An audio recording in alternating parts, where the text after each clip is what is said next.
What is up, everybody? Chlorine King here. You can see we're doing something a little different today.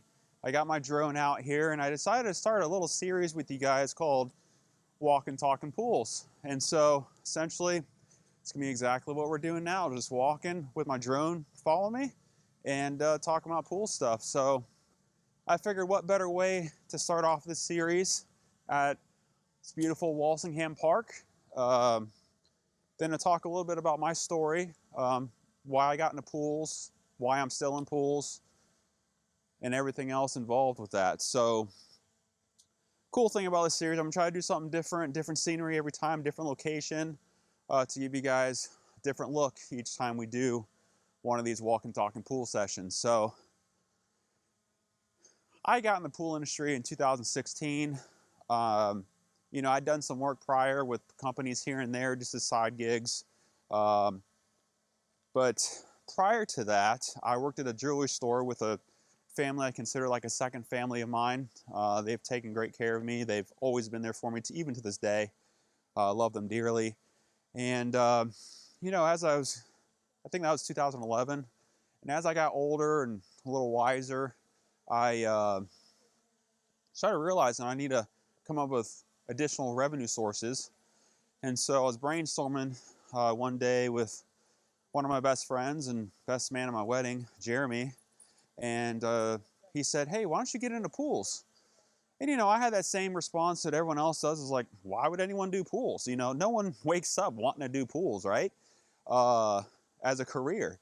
You know, they want to be a fireman, military, police officer, whatnot. No one says, I want to be a pool guy, you know, and especially in this area, pool guy is not necessarily recognized as a legitimate industry like an electrician, plumber. You know, you guys have heard me say that in dozens of videos. But I figured, what the hell, you know, he said, hey, come out with me to this job. I'm installing a pump. And so you know, it was a couple days later, I went out with him. And the funny part about it was, you know, at that time, you know, I was working at the jewelry store, the profit he made from that pump was, pretty much what I made in a week of work at the jewelry store. So I was like, huh, you know, this light bulb turned on, the hamster wheel started turning, and decided to start a pool business. And so, you know, what was great for me is I had mentors at that time, you know, and it wasn't all at once. It happened through networking in the industry. Jeremy was a humongous help, and I thank him to this day even, because if it wasn't for him, I wouldn't have been in the pool industry and I wouldn't be where I'm at today. So again, I can't thank him enough. He helped me out a lot in the beginning and all that fun stuff. And then when I started networking on Facebook groups, came across a buddy of mine, really good friend, Joel Dramus. He's out in Port St. Lucie. He owns JD Pools. He was a tremendous help to me as well. And then let's not forget about my CPO instructor, Rudy Stankiewicz, aquatic facility consultant and training, or something along those lines. Sorry, Rudy. That was off the cuff. I wasn't planning on name dropping, but nonetheless, he always offered to help me when I needed it. So even though I didn't have someone hovering over my shoulder while I was working, I still had people I could call on when I needed help. And so that's one important lesson I want you guys to know, is that you guys can't do this on your own. There's just way too many facets in the pool industry, especially starting out as a one-man show. You know, you're not just a pool cleaner. You're an accountant. You're a psychologist. You're an electrician, a plumber. You know, if you have states where you can do repairs right away, all those kinds of things. So it's not as easy as just, oh, I'm going to go clean pools and that's it. You know, and some of my previous employees have gone on to start their own companies and not succeed because, you know, it's one of those things. I hate to be, you know, that cliche of, you know, if owning a business is easy, everybody would do it. And that's so true. It's not easy. There's a lot of struggle getting a business off the ground. In fact, I don't know the exact number, but there's a high percentage of businesses that fail within the first year or two. So, you know, you just got to keep persevering and all that kind of stuff. So 2016, I started my company. Did one of the dumbest decisions since I've been in the industry. I bought a pool route off of Craigslist, absolute shit pools. quickly learned I don't want to be at those rates, and I quickly learned I don't want those types of pools. So that was a huge mistake, complete just waste of money down the drain. But nonetheless, I had my buddy Jeremy feed me work. Then I started networking with local companies. Cool thing about the industry too is I enjoy helping people and I love giving back. And so I've networked with these people, been able to help them, and they've been able to help me when I've needed it. And it's been such a good thing. You know, even technically though there are my competition, I'm still able to help them, feed them work, they feed me work. There's so many pools out there in this area. There's no need to be stingy or anything like that. You know, there's no reason for that. So I always try to help out. I love helping people. And so that's sort of how my YouTube channel started after my business is, you know, I wanted to do the YouTube channel to create legitimacy for my business. That was priority number one.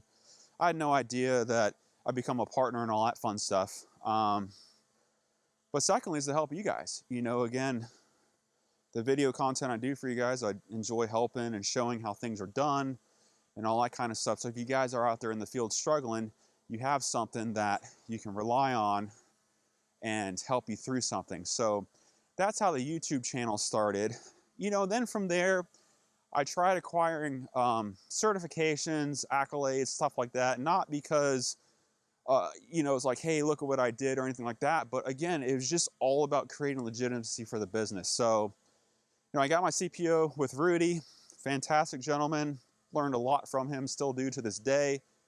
Then it turned into getting my contractor's license in 2018.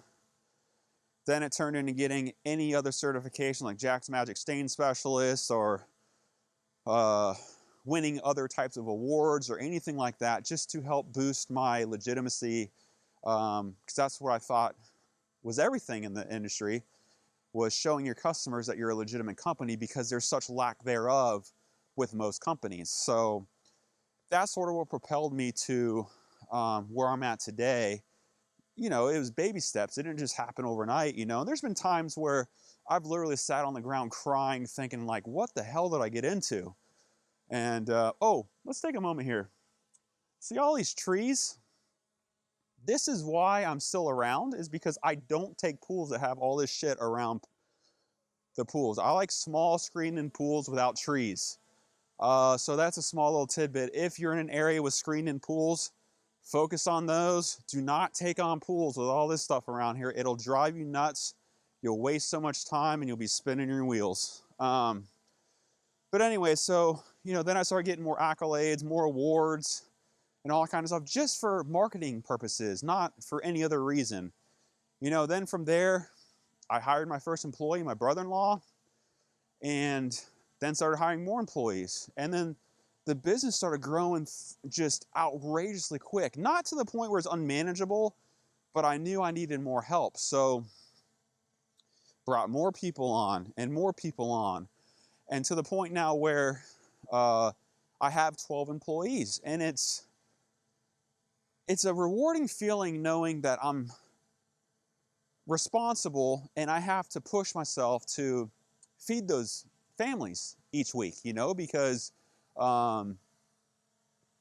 they have to eat and I have to provide the work for them in order to earn a paycheck and so on and so forth. So that's another rewarding thing of being an owner. Now, it's, you know, of course it's stressful making sure everyone's happy and, you know, all that fun stuff, but that's just growing pains that you'll learn to adapt to.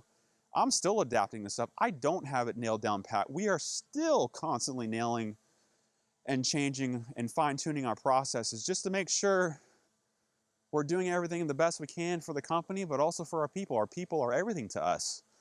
We take really good care of our people, and if you're an owner with employees, it would behoove you to do the same.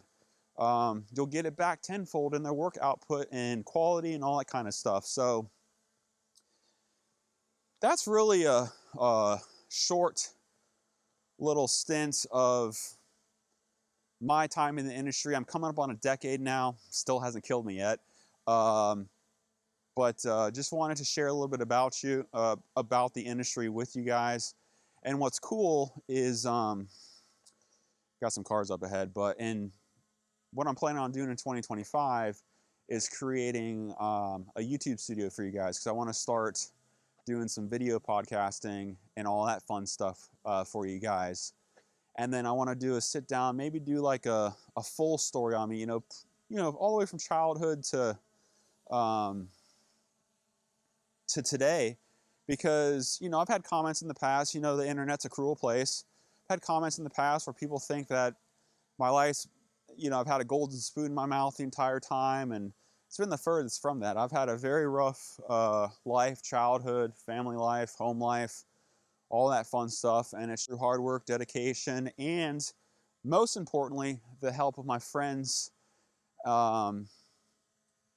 and wife, of course, that helped me get through all that and persevere and be the best person that I can be. So if you plan on running your own business and all that kind of stuff, which you probably are if you're watching this, just persevere, lean on people, find a good mentor, whether if it's me or another good buddy, David Van Brunt, Swimming Pool Tips and Tricks. Pretty sure he's the largest YouTube channel in the pool industry. Reach out to him. He's got a good Patreon program as well. Just anybody who you can learn from and lean on, because there's going to be times where you need help and need to lean on somebody. So I hope this video is enlightening, fun to watch. I plan on doing a lot more of this type of stuff for you guys. And if you have any questions, in fact, why don't you guys post in the comments what topics you'd like me to cover in these walk and talk and pool episodes, and I'll be happy to go do an episode for you guys. And then lastly, you know, go check out the Pool Deck community by Skimmer. You know, they're doing a great thing with their forum and creating a place for business owners and pool employees and all that fun stuff to come together and learn to elevate the industry again. So check them out. Link is in the description below. So my Patreon description is link is below in the description as well. And so, like I said, guys, I hope this is a different take on things, and I hope it's something you guys like to watch. And again, put in the comments what you'd like to see during these talks, and I'd be happy to accommodate. So stay tuned for more videos, like and subscribe, and we'll see you next video. Have a great day.